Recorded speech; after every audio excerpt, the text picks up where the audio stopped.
Olá, meus caros. Eu hoje quero tentar ajudar vocês a responder uma pergunta que com frequência eu recebo aqui na empresa e que talvez vocês já tenham se feito também. A pergunta é a seguinte: será que é mais barato ou em que momento se torna mais barato para um determinado prestador de serviço ter uma empresa ou ser autônomo?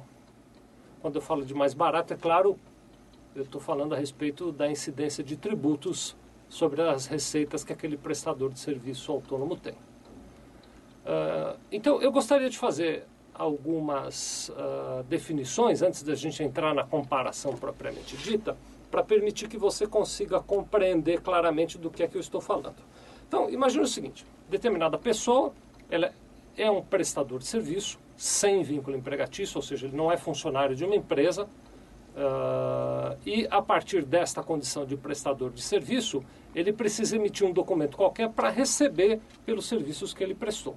Eu podia usar aqui dois exemplos distintos que vão me ajudar na construção desse raciocínio. Por exemplo, imaginemos juntos aqui um pintor desses de parede, uma pessoa que é especialista em pintar paredes, e vamos imaginar também, por exemplo, um advogado, né? Então é um profissional que tem uma formação a nível acadêmico, como advogado, por exemplo, que presta serviços e, em comparação, também podemos ter um raciocínio semelhante para um pintor que tem uma formação prática de pintura, né? Ele não tem uma formação acadêmica, mas ele é um profissional de pintura e que presta serviços também e ganha dinheiro fazendo a sua prestação de serviço. Esses dois profissionais, eles podem eventualmente se deparar diante dessa situação. Olha, eu vou contratar o seu serviço, pintor, ou eu vou contratar o seu serviço, advogado, mas eu preciso que você me dê um documento. Se esses dois profissionais são autônomos, num outro vídeo nosso a gente já deu as definições do autônomo, mas basicamente se eles não têm uma empresa e portanto prestam serviços como autônomo, eles terão uma determinada incidência tributária. Por outro lado, se eles têm uma empresa e, portanto, vão emitir uma nota fiscal para receber pelos serviços que eles prestaram, eles têm uma incidência tributária diferente.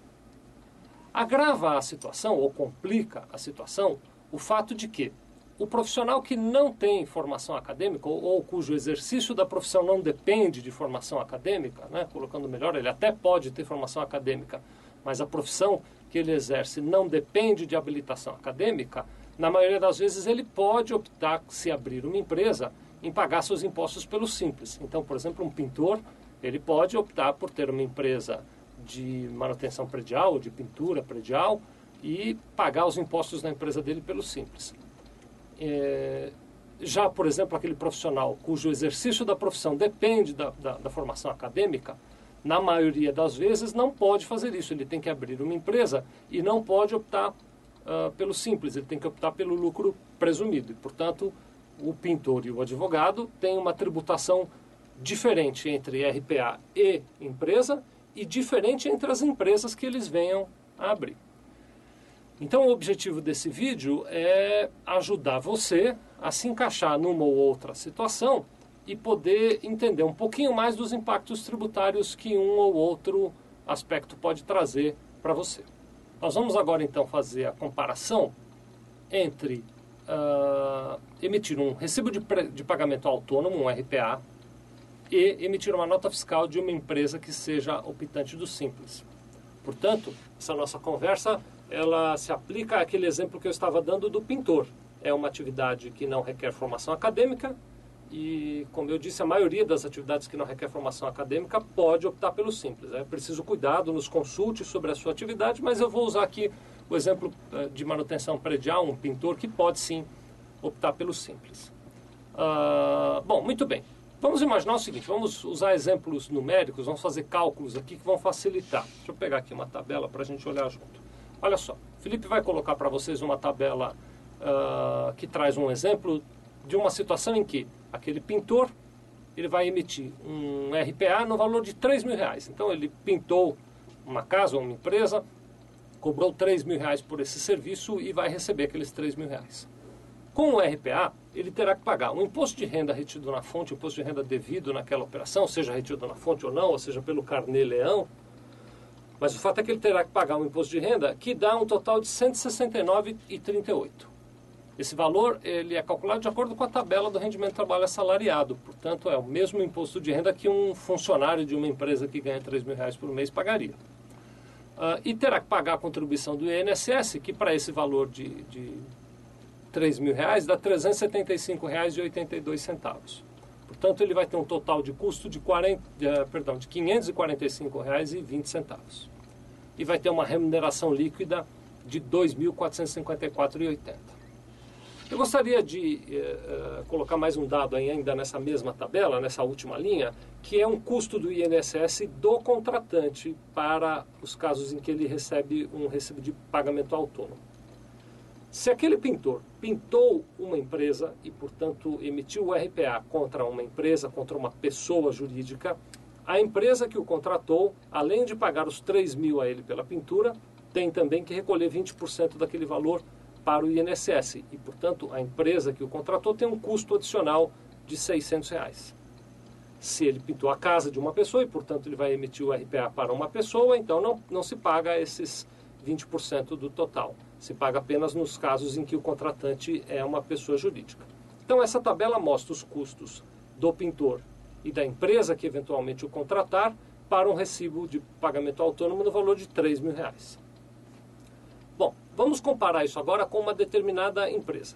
Aquele pintor, ao invés de dar um RPA, ele tem uma empresa, optante do Simples, e emite uma nota fiscal de prestação de serviço. O que vai acontecer? Vamos ver na tabela 2. Vai acontecer o seguinte, nessa empresa e sobre aquela operação de R$ 3.000, ele deverá pagar, primeiro, naquele mês, uma contribuição para o INSS. Aqui, a grande diferença é que, como ele tem uma empresa, ele pode determinar o valor sobre o qual ele deseja contribuir, fixando o valor do Prolabore, e eu estou aqui simulando que ele vai fixar o Prolabore dele em um salário mínimo, e, portanto, ele vai pagar apenas R$ 40 lá para o INSS. Outra coisa que ele tem que pagar é a contribuição do próprio Simples.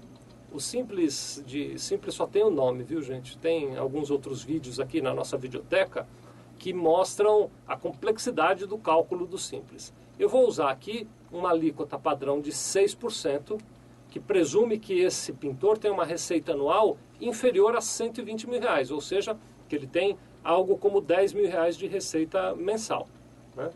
Se ele tiver uma receita maior do que isso, o percentual é diferente. Mas para esse nosso exemplo, que eu suponho que ele tem uma receita mensal menor do que R$ 10.000, ou melhor dizendo, até R$ 10.000, ele tem um Simples equivalente a 6% e, portanto, ele vai pagar R$ 180 de Simples, 6% de 3.000.